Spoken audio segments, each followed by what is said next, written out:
আসসালামু আলাইকুম, স্বাগতম জানাচ্ছি আজকে নতুন আরেকটি ব্লগ দেখার জন্য। আজকে ব্লগটি রাঙামাটির একটি নির্জন দ্বীপ, খুবই সুন্দর জায়গা।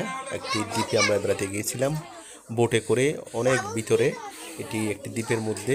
এখানে যারা এখানে মানুষ আছেন তারা এখানে দোকান, তাদের নিজস্ব ক্ষেতে যে আনারস বিভিন্ন ফলমূল নিয়ে বসেছে।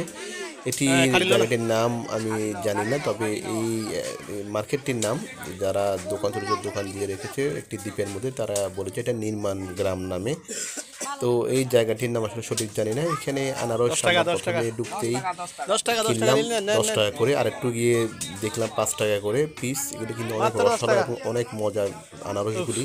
তবে যখন আমরা চলে আসতেছিলাম তখন কিন্তু আনারসগুলি 1 টাকা করে পিস দিয়েছিল।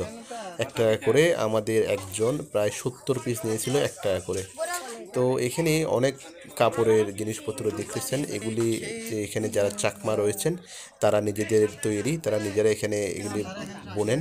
দেখতে পাচ্ছেন এখানে কাপড়গুলি খুবই আরাম। এই কাপড়গুলি আমি আপনাদেরকে দেখাচ্ছি। এখানে বেশিরভাগই কিন্তু আনারসের সিজন, যেহেতু আনারসের ফলটাই বেশি। তাছাড়া এখানে তাদের কাপড় চোপড়, তাদের তৈরি জিনিসপত্র এখানে বিক্রি হচ্ছে। এখানে কিন্তু বেশি মানুষজন আসে না। এই যে এরা কাপড় বুনে তার মেশিনটি এখানে রেখেছে। এখানে কিন্তু বেশি মানুষ আসে না। বোটে করে যারা আসে পর্যটক, তারাই কিন্তু অল্প পর্যটক আসে। তো আমরা যখন গেছিলাম তখন শুধু আমরা আর একটা বোট গিয়েছিল। 2টা বোট, মোটামুটি 30-40 জন 50 জন মতো মানুষ হবে এখানে এসেছি। তো দেখতে পাচ্ছেন এইভাবে প্রতিদিন অল্প সংখ্যা পর্যটক এখানে আসে, তাদের কাছে এগুলি বিক্রি করে।